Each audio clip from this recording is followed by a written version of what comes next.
suara-suara kayak pernah denger nih, kayak nggak pernah denger nih, kayak gitu ya. Ya, kembali lagi dengan Bunda Alit Martaningrum, kami dari SD Negeri Nayu Barat 2 Surakarta. Nah, teman-teman pendengar setia Radio Konata FM 102.5, kita di sini lagi kumpul bareng-bareng nih dari SD Nayu Barat 2 di Radio Konata. Sebelumnya kita perkenalan dulu kali ya sama beberapa Bunda Ayah di sini. Di depan Bunda Alit udah ada Bunda Ayah nih, mohon perkenalkan diri, monggo. Oh ya, perkenalkan, nama saya Joko Widayatmur, guru olahraga SD Nayu Barat 2.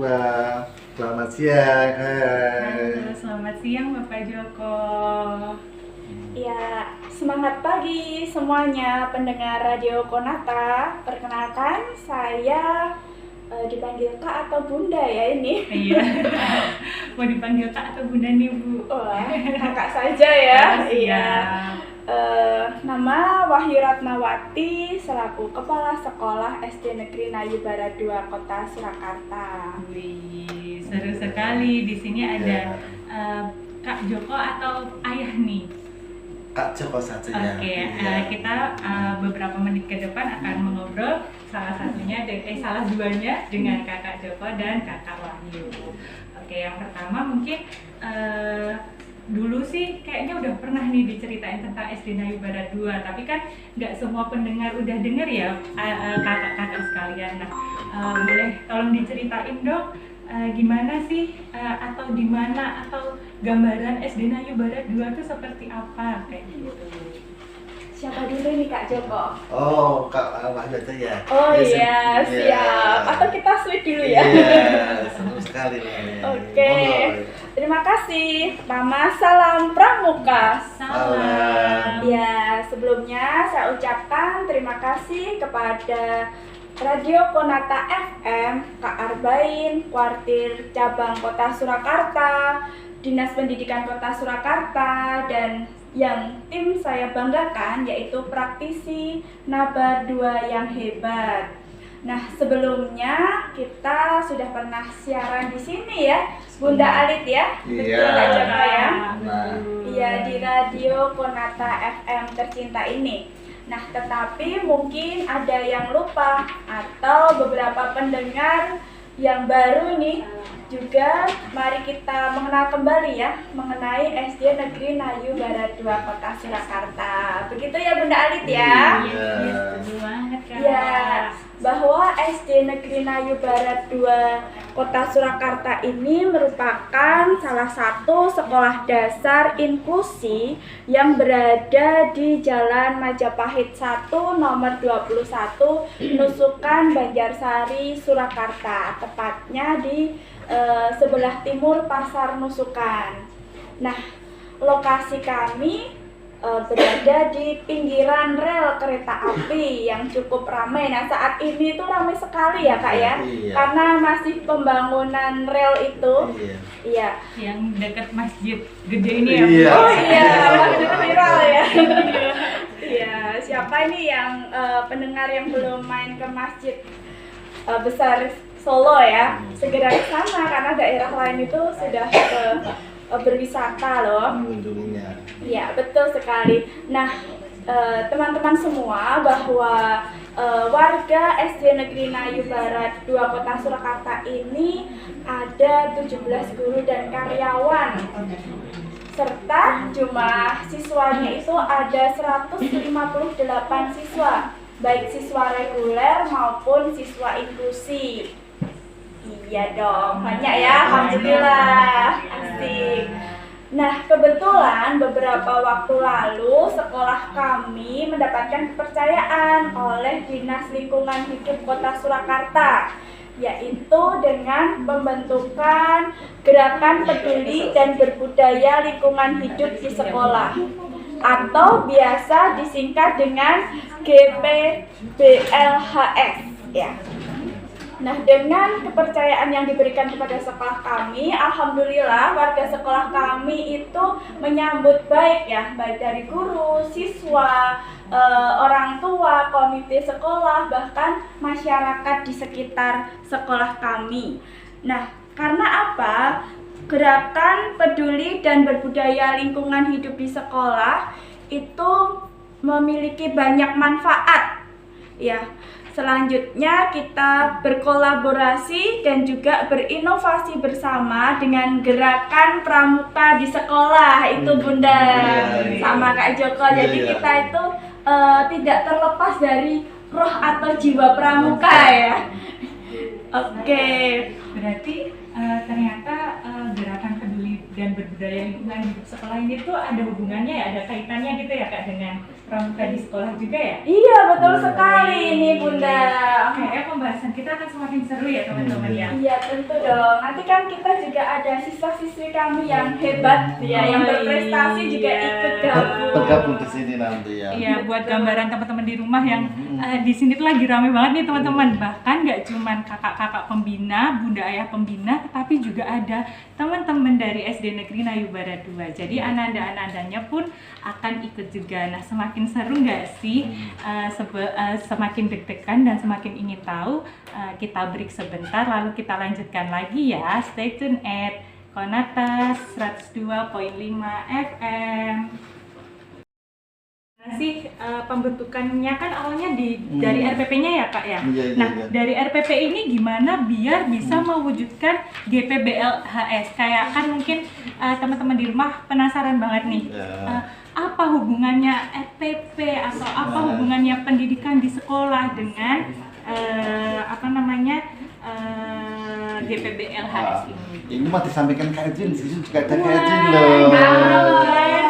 Iya, Kisah kenalan dia. Mangga, Kak Ejin. Selamat siang semua yang ada di rumah. Di sini ada Bunda Erwin ya, dari SD Nayubara 2 Surakarta. Ya, walaupun kita letaknya di pinggiran kota Surakarta ya, tapi sekarang udah ada Masjid Syekh Zayed itu ya Bunda Alit ya. Betul. Jadi kalau teman-teman ke masjid itu bisa kok main ke sekolah kita gitu. Tinggal nyebrang kayaknya. Tinggal nyebrang. Kalau sama ayah bundanya ada soto Bandungan Relo Bunda Alit. Yang bener gitu. Iya Bunda, terkait dengan RPP mungkin sobat di rumah ada yang bertanya apa sih RPP itu gitu ya. RPP itu adalah rencana pelaksanaan pembelajaran. Bagi kami Bapak Ibu guru itu hal yang wajib kita buat, kita rancang, kemudian kita lakukan di pembelajaran. Kalau di kurikulum Merdeka kita punya modul ajar. Nah, sebelum ke RPP, Bunda Kepala Sekolah memberikan kami tim Adiwiyata. Tim Adiwiyata itu terbentuk dari semua guru karyawan yang ada ya. SK adalah surat keputusan dari Ibu Kepala Sekolah untuk kami terapkan di sekolah kami. Seperti itu Bunda. Siap. Nah, terkait dengan kurikulum apa sih? Jadi kita Bapak Ibu guru itu harus membuat modul ajar atau RPP yang harus berkaitan dengan gerakan PLTHS itu tadi. Siap. Nah, apa sih yang dikaitkan? Contoh, kita nanti ada materi cuaca. Nah, materi cuaca itu ada cuaca panas, cuaca hujan. Cuaca panas digunakan untuk apa? Oh, ternyata energi matahari bisa loh digunakan untuk apa ya teman-teman di rumah ya? Kayak kira-kira. Apa? Jadi misalnya kita punya nanti ada kencur, ada kunyit, itu bisa dikeringkan terus kemudian bisa diseduh dengan air. Nah, itu nanti lebih lanjut sama adik-adik aja. Kita Bunda cuma memberikan informasi bahwa setiap dari Bapak Ibu guru harus membuat rencana yang berkaitan dengan gerakan tersebut Bunda. Contohnya lagi ada fotosintesis, ada penghijauan tanaman dan seterusnya.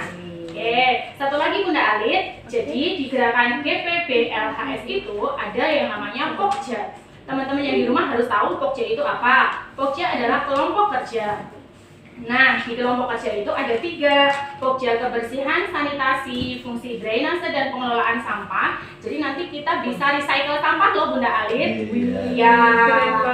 Yang terus kemudian di Pokja konservasi air dan penghijauan, kita kemarin informasi nih ya Bu Alit, kita kemarin habis main-main loh, mainnya edukatif nih. Kemana Dinas Ketahanan Pangan dan Pertanian di Kota Surakarta. Jadi teman-teman di rumah yang belum pernah ke sana, teman-teman wajib ke sana. Bagus banget Masya Allah gitu ya.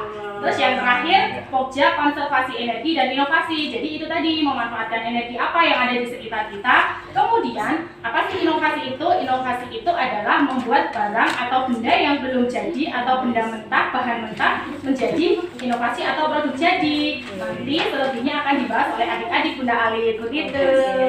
Berarti ternyata SD Negeri Nayu Barat 2 ini selain fokus ke pendidikan untuk merencanakan akademisnya juga menjaga lingkungan kayaknya. Iya dong Bunda Alit. Bahkan nanti di pramukanya kita juga membuat rencana-rencana yang harus berkaitan dengan sekolah bersih sehat itu tadi begitu. Siap, semakin seru nggak sih teman-teman? Nah, boleh nih lanjut cerita lagi dari Pokja atau yang tadi Kak Erwin sudah bilang kan kelompok kerja. Nah ini tuh pembagiannya gimana sih? Apakah hanya guru-guru saja?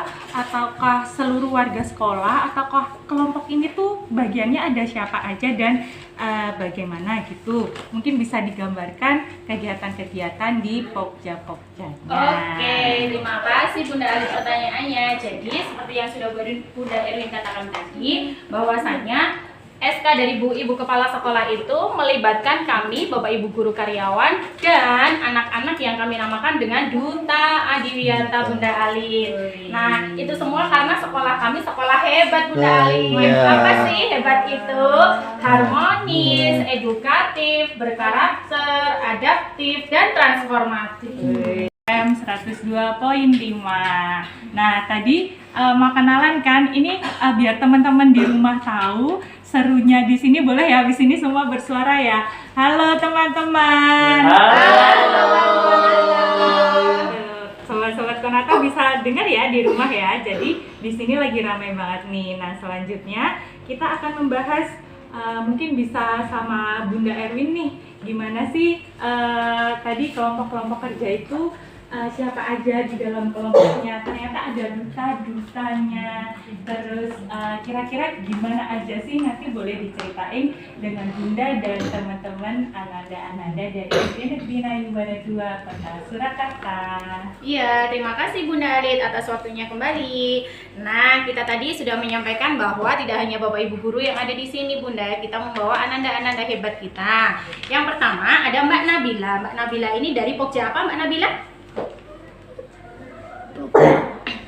Pokja Kebersihan Sanitasi, Fungsi Drainase dan Pengolahan Sampah. Oh iya, baru sakit ya Mbak Nabila ya? Harus Ya, enggak apa-apa. Oke. Mbak Nabila ini kemarin sudah melakukan kegiatan apa aja ya Mbak di Pogjanya Mbak Nabila itu sebagai Duta Kebersihan Sanitasi kemarin?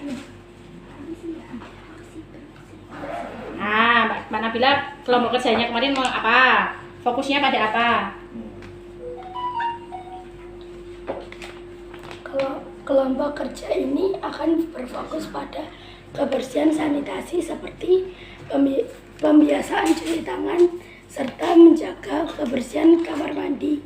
Jadi di depan masing-masing kelas kami di sekolah sudah disediakan beberapa titik sudut cuci tangan. Karenanya kami bisa memanfaatkan dan memulai membentuk pembiasaan untuk cuci tangan di sekolah agar kami tetap sehat dan bersih. Kami sebagai warga sekolah telah mengetahui bahwa masing-masing dari kami membutuhkan kamar mandi.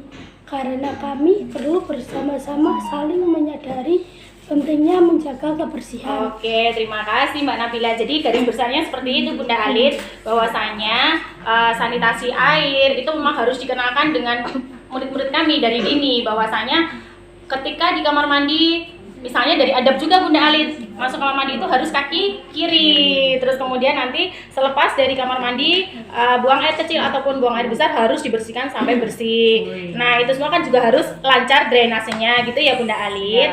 Terus kemudian kalau tentang pengelolaan sampah, jadi kita kemarin ada itu loh Bunda, sedekah kardus bekas Bunda. Jadi jadi anak-anak diminta untuk membawa kardus bekas, kemudian dikumpulkan. Nah, itu nanti kita akan jual ke rosok-rosok Bunda Ali tahu? Iya. Nah, itu nanti uang yang dihasilkan akan kembali ke sekolah sebagai bentuk gerakan ini tadi. Jadi kembali lagi ke sekolah GPB LHS itu tadi. Berarti, Begitu Bunda.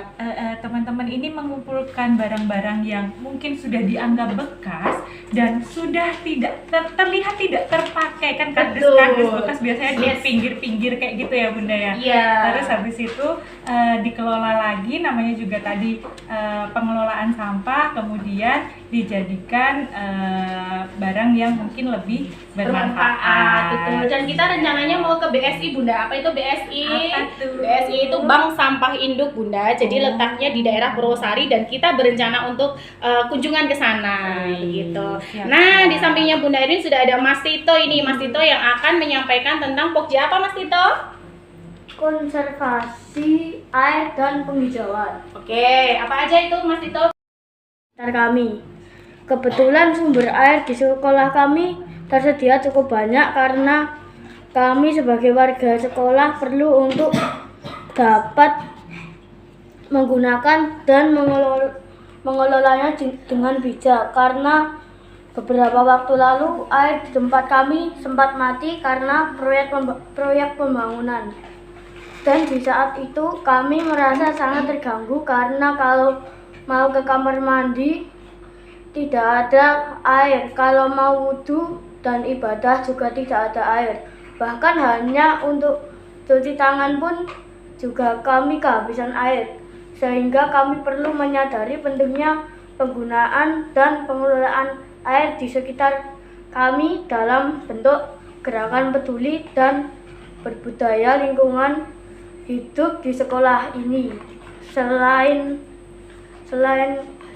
penggunaan air, kami juga memiliki beberapa kegiatan menanam untuk menghijaukan lingkungan sekolah sehingga sekolah dapat lebih sejuk, nyaman, dan asri. Ya, seperti itu Bunda Ali. Jadi kita kemarin programnya namanya Kemana Bunda? Kegiatan menanam bersama. Oh iya Bunda, satu lagi nih yang mau kami tunjukkan kepada Sobat Konata di rumah. Kita kemarin memenangkan pesta siaga loh Bunda, Kecamatan Banjarsari. Salah satunya Mas Tito ini. Mas Tito bisa diceritakan secara singkat kemarin lombanya bagaimana? Menyenangkan? Menyenangkan bersama dengan ayah bunda dan teman-teman yang lainnya ya. Iya. Nah, kalau yang pesta siaga itu nanti lebih lanjut dengan Kak Rofi ya Bunda Alit ya. Siap. Terima kasih Kak Tito.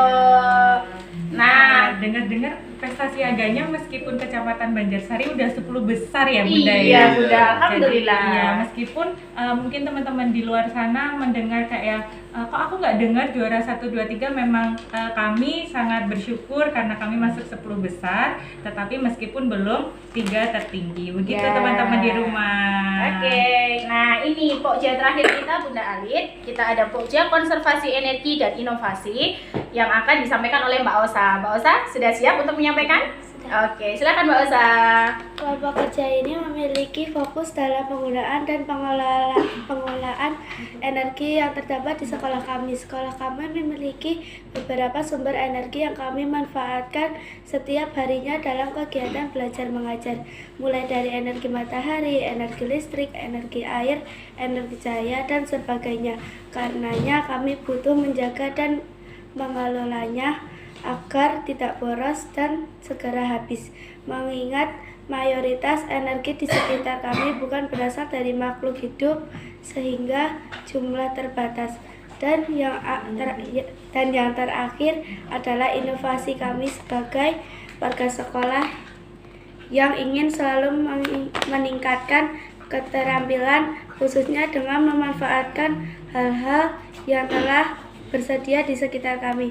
Maka kami berharap dapat selalu berinovasi atau melakukan perubahan-perubahan baik, sehingga dengan adanya GPBLHS ini kami ingin membantu kegiatan atau gerakan dalam mengubah sesuatu atau berinovasi dalam hal-hal yang bermanfaat seperti membuat permen jahe dan kunyit, dan dari hasil penanaman membuat serbuk minuman jahe hangat dan sebagainya.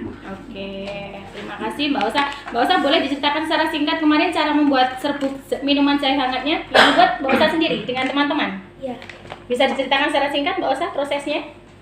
Jahenya di blender, Jahenya dikupas dulu ya, dicuci, dikupas, terus dicuci, dikupas, diiris tipis-tipis, iris tipis-tipis, terus di blender. Habis itu dimasak di apa? Di wajan sama gula, diaduk-aduk terus sampai mengkristal gitu ya. Jadi kita Bunda Ali kita kemarin udah bisa buat itu dengan duta energi.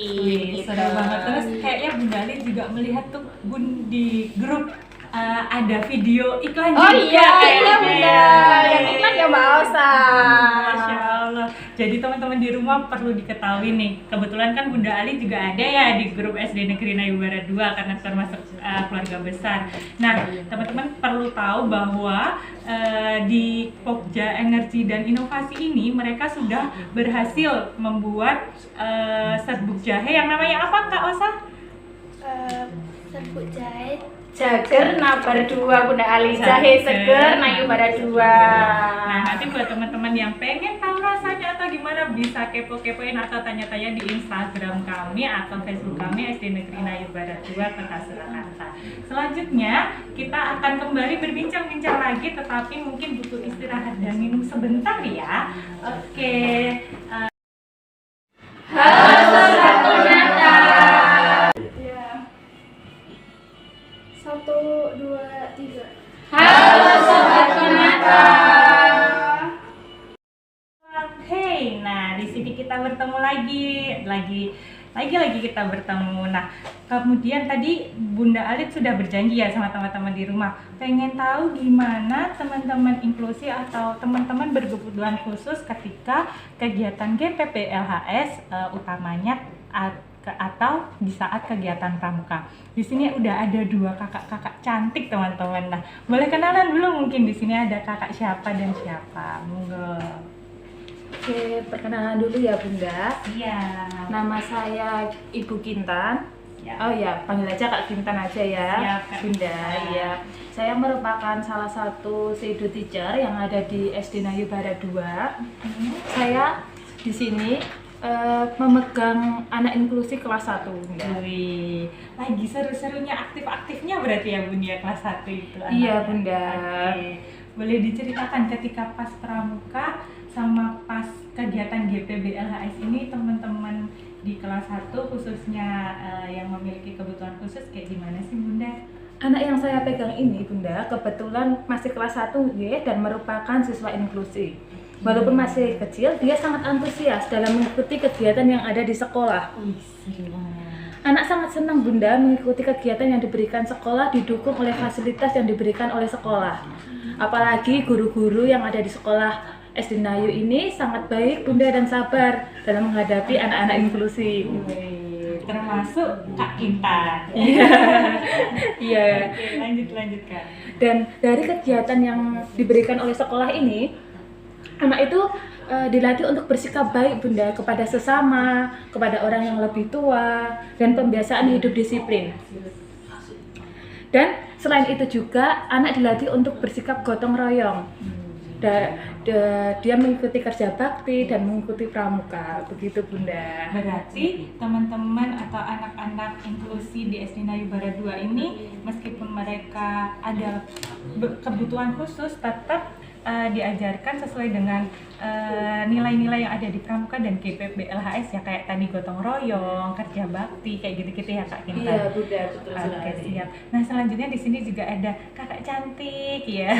Ini siapa, boleh kenalan Kak? Oke semuanya, selamat siang.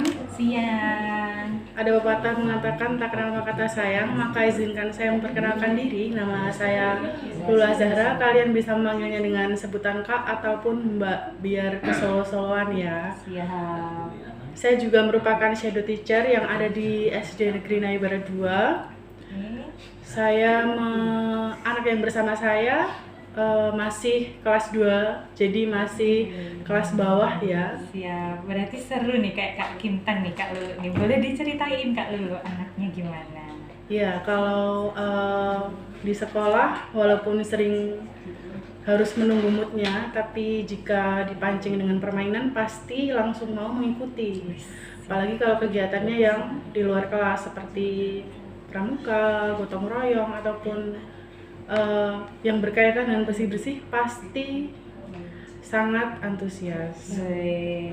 Berarti meskipun anak ini not in a good mood gitu, bahasa zaman sekarang kayak gitu ya, kayak. Tapi dalam kegiatan kayak GPBLHS ataupun pramuka tuh terlihat senang gitu ya Kak ini. Iya pasti, karena dia juga sangat suka dengan kegiatan ini, didukung dengan teman-temannya yang sangat merangkul. Walaupun dia bisa terbilang masuk di golongan inklusi, tapi teman-teman sangat merangkul, jadi bisa menyesuaikan ya, walaupun belum ada 2 bulan masuk di sekolah kita.